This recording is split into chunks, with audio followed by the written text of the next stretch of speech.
Welcome to Flyshikis TV, an Afro-centered media channel that positively highlights people that look like you and me, from the motherland to any other land. Don't forget to like, comment, subscribe, and experience culture through our eyes.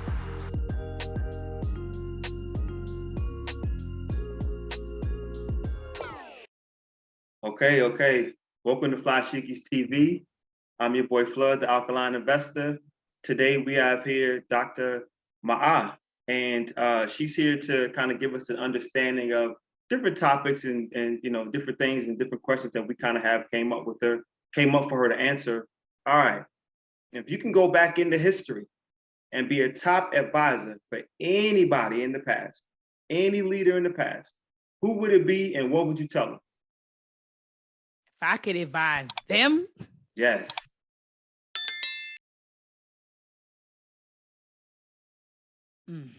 First person came to mind was Garvey. First person that came to mind was Garvey. Yeah. Why? I'm not sure. I don't know if it's because I've been watching a lot of videos on, Booker T and W.E.B. Du Bois and people bringing up Garvey during those conversations. But I would go back to Garvey and warn him if I could, and say, brother, they're going to try to get you on mail fraud. I would warn him about the mail fraud. I would also warn him about the ships that he invested in, the Black Star Line ships. A lot of those ships were, it wasn't a good investment. They didn't know what they were looking at, and they were being sold ships, and so that was a bad investment. And so I think that if I could go back in time, I hope that I could carry something with me, because I think that I would carry, if I could go back in time, you told me I can go back in time, but you didn't tell me what I couldn't carry. I think I would carry Tony Martin's book with me, Tony Martin's work with me, and philosophies and opinions. I would carry back some literature that would show Garvey where he will go wrong if he continues, kind of like a cheat. I'm sitting here thinking of, I don't know if you're too young to remember Back to the Future Part 2. Of course. I was born in 85, so I know. Okay, brother. So yeah, Back to the Future, he, remember he had the sports almanac, and he wanted to take that to the 1980s because he grabbed that, so that he could gamble and win some money. But then, some stuff happened. So I would want to do something like that, like take some stuff from here back to show Garvey what's happening, in 2022. What happened with his movement. Talk to him about, if you do this is what's going to happen, to give him some foresight, and so that he could better plan, because he led a movement. I mean, Garvey galvanized millions of Africans, around the world. I mean, to me, Garvey, yes, the concept of Pan-Africanism was here before Garvey. Let's be clear on that. So there was always for him, there was a concept of Pan-Africanism before Garvey. But I think undoubtedly, Garvey was the one that he was the closest to making it a reality, in my opinion. I agree with you too. He was the closest. I mean, yes, it was, the concept was here. People were moving on it. You had Pan-African conferences and things of that nature. But I mean, galvanizing millions of people, buying ships, getting land in Liberia, building. I mean, come on. So I would like to go back and just tell him what went right, what went wrong, and so that he could have some work with some foresight while he's moving, and planning and doing things. And so if I had to advise someone, I think it would definitely be Garvey.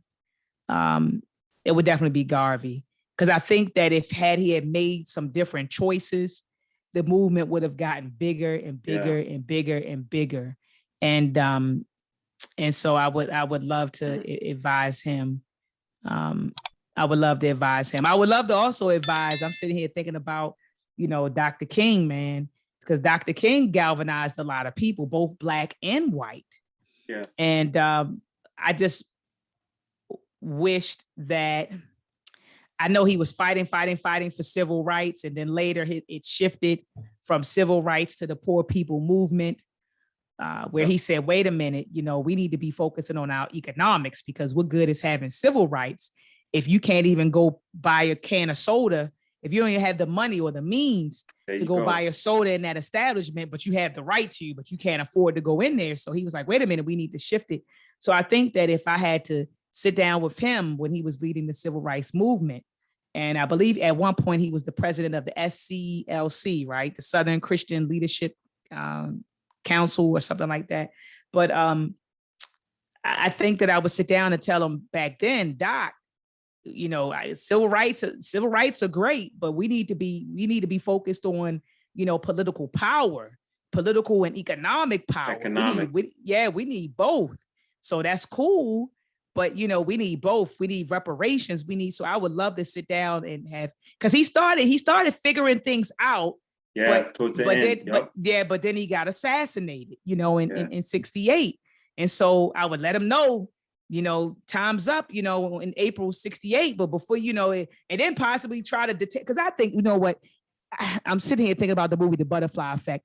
Even if he wasn't assassinated in April 1968, they would have eventually got him, whether it was poisoning him, whether it was shooting them somewhere else, they would have eventually got him. Because at that time, Dr. King was hated in America. And so his daughter, Bernice King, I know she called out folks, I think it was either this year or last year, and she was saying how, everybody running around here saying that they love Dr. King, but she said when my father was alive, people hated him. They hated him. This government hated Dr. King when he was alive. And so anyway, I think that eventually they would have got him anyway. But I would have loved to advise him earlier and say, hey, you're fighting for civil rights. But not only should we be fighting for civil rights, we should be fighting for political power. We should be fighting for economic power. We should be fighting for reparations. And so I would love to, because I think outside of Garvey, he led a huge movement. Elijah Muhammad and Malcolm X, the Nation of Islam, that was a very, very huge movement. And so I would love to sit down and spoken to Malcolm before that whole beef, with him and the nation. So it's a lot of leaders. I know you said if I could choose one, but it's so it's hard many. to pick one. Yeah, it's so many that I would love to sit down and talk to. It's so many of them. I would love to talk to Booker T. I would love to talk to W.E.B. Du Bois. WB. Yeah, I would have loved to sit down and talk to all of those brothers and advise them on, what we should be doing and what 2022 looks like for Black people in America, and try to do everything in our power to prevent what's happening now from happening. Yeah. And I think that what you're saying also kind of goes back to what we were saying in the very beginning about how, just imagine if these brothers wouldn't have had to unlearn and relearn stuff that was kind of built into their foundation as they kind of initially grew up as a kid. And they were able to start from a place where from the very beginning, they were learning these types of principles and the type of information that they came to kind of understand and grow into later on in life. That would have given them that much more of a head start in the movement and in the fight. So maybe some of those things that, you would want to go back in time and talk to them about, they might have kind of already came to that understanding by the information that they were given from a child. Absolutely. Absolutely, brother. I couldn't agree with you more.